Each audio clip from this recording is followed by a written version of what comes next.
நமச்சிவாய.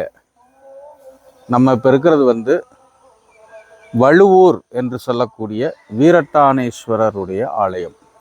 இந்த ஆலயத்தினுடைய சிறப்பு அப்படின்னு பார்த்தீங்கன்னா, நம்மளுடைய வேதங்களில் அதர்வன வேதம் என்று சொல்லக்கூடிய பிளாக் மேஜிக்னு இன்னைக்கு சொல்கிறாங்க. செய்வினை கோளாறு, ஏவல், பில்லி, சூனியம் போன்ற விஷயங்கள் எல்லாம் சொல்கிறாங்கல்ல, அந்த மாதிரியான அதர்வன வேதத்தை அழித்த இடம். அதாவது சாமி 8 இடத்துல வீரம் புரிஞ்சிருக்காரு. அந்த 8 இடத்துல வீரம் புரிஞ்சதில் அதர்வன வேதத்தை வைத்து இந்த உலகத்தையே ஆட்டி படைத்து கொண்டிருந்தவர்களை அவர்களுக்கான ஞானத்தை கொடுத்து கஜ சம்ஹாரம், அந்த அதர்வன வேதத்தையே முழுவதுமாக ஒரு யானை உருவில் கொண்டு அந்த யானையை சிவபெருமானை நோக்கி ஏவி விட்ட தலம் இது. இன்னும் அந்த தலத்துக்குள்ளே போய் இன்னும் நம்ம அதை பற்றி பேசுவோம். நமச்சிவாய. இப்போ நம்ம வழுவூரில் இருக்கோம். இங்கே அட்ட வீரட்டான தலங்களில் இது ஒரு பிரதானமான தலமாக வழுவூர் இருக்குது. இங்கே பார்த்திங்கன்னா கஜ சம்ஹார மூர்த்தி அப்படின்னு, அதாவது சாமி மேலே யானையை அதர்வன வேதத்தை பயன்படுத்தி யானையை ஏவிடும்போது யானையினுடைய வயிற்றுக்குள் சாமி உள்ளே போயிடுறார். போன உடனே உலகமே இருண்டு போய் விடுகிறது. இருண்டு போன உடனே எல்லாரும் பரிதவிச்சு எங்கே சாமின்னு தேடும்போது சாமி யானையின் வயிற்றை கிழித்து கொண்டு, அதாவது அந்த அதர்வன வேதத்தை அழித்து அதிலிருந்து சாமி வெளிப்பட்டக்கூடிய ரூபந்தான். அந்த ரூபந்தான் இப்போ நீங்கள் மேலே பார்த்துட்ருக்கிறது. இதில் பார்த்தீங்கன்னா சாமி கீழே யானையோட தலை இருக்கும். அதன் வயிற்றை கிழித்து சாமி வெளிப்படுவார்.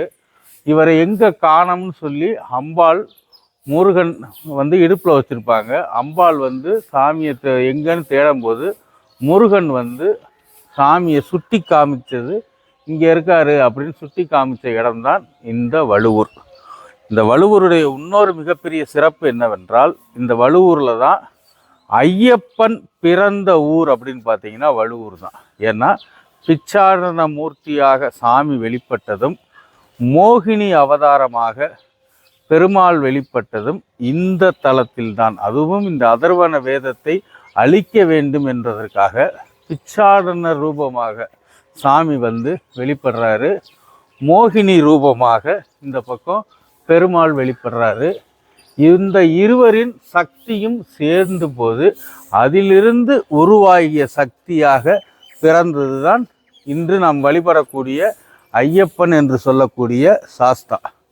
இந்த சாஸ்தா பிறந்த ஊர் இங்கே தான். ஆனால் இங்கே பிறந்த ஐயப்பனை கேரளத்தில் இருக்கக்கூடிய பந்தல நாட்டில் கொண்டு போய் அங்கே விட்டனால அந்த பந்தல ராஜா எடுத்து வளர்த்து அங்கே அவர் தவம் புரிஞ்சனால இப்போ ஐயப்பனை கேரளா சாமி ஆக்கிட்டாங்க. ஆனால் ஐயப்பன் பிறந்த ஊர், ஐயப்பன் எங்கே உதித்தார், உருவானார் அப்படின்னு பார்த்தீங்கன்னா இந்த வழுவூர் வீரட்டானேஸ்வரர் என்று சொல்லக்கூடிய இந்த ஆலயத்தில் தான் அவர் ஐயப்பன் உருவானது. அதே மாதிரி பிச்சாடன சிவரூபத்திலேயே மிக உயர்ந்த ரூபமாக சொல்லக்கூடிய பிச்சாடன ரூபம், அதாவது உன்னுடையது எதுவும் இல்லை, அனைத்தும் என்னுடையது, உன்னுடையதாக நீ நினைப்பதை எல்லாம் என்னிடம் கொட்டிவிடு அப்படின்னு சொல்லி நம்மளிடம் எல்லாத்துக்கும், இந்த பிரபஞ்சத்துக்கே உரிமையாளராக இருக்கக்கூடிய இறைவன் நம்மிடம் பிச்சை கேட்க வேண்டும் என்ற அவசியமே இல்லை. ஆனால் உனது என்று நினைத்து கொண்டு என்னுடைய பிரச்சனை, என்னுடைய கவலை, என்னுடையதுன்னு நீ நினைக்கிறது எல்லாத்தையும் என்கிட்ட கொடுத்துட்டு நிம்மதியாக சுகமாக சந்தோஷமாக இரு அப்படிங்கிறதுக்காக நம்மளை வசீகரித்து நம்மளுடைய குற்றங்களையும் நம்மளுடைய பிரச்சனை என்று நினைப்பதை எல்லாத்தையுமே சாமி வாங்கிக்கக்கூடிய ஒரு ரூபமாக வெளிப்பட்டது தான் இந்த பிச்சாடன ரூபம்.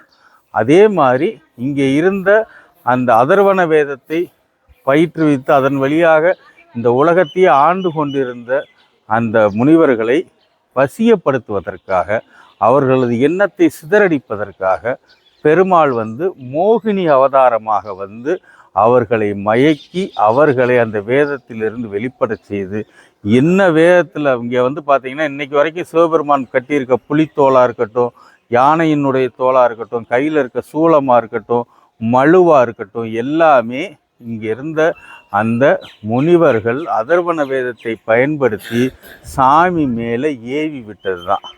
அந்த ஏவி விட்ட அனைத்தையும் அவர் வாங்கி அவருடைய ஆயுதமாக மாற்றிக்கொண்டார். அவருடைய ஆயுதமாக இன்னைக்கு வரைக்கும் நீங்கள் சிவபெருமானை வணங்கும் போது அவர் கையில் இருக்கக்கூடிய அத்தனை ஆயுதங்களும் இங்கிருந்து இந்த அதர்வன வேதத்தை வைத்து அழிக்க அவர் மேல் ஏவி விட்டதை அவரது உடைமையாக மாற்றிக்கொண்டு அவர்களுக்கும் அருள் புரிந்து அவர்களையும் திருத்திய தலம்தான் இந்த வழுவூர். வாழ்க்கையில் ஒரு வட்டமாவது இந்த வழுவூருக்கு வாங்க.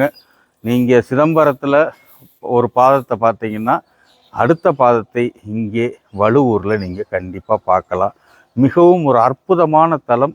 உங்கள் மன அமைதிக்கும் அற்புதத்தையும் தரக்கூடிய அருமையான இந்த தலம். பாருங்கள், அனுபவியுங்கள். வழுவூர் வீரட்டானம் உங்கள் வாழ்வை மிகப்பெரிய ஒரு மாற்றத்தை கண்டிப்பாக தரும். நமச்சிவாய வாழ்க, நாதன் தாழ் வாழ்க.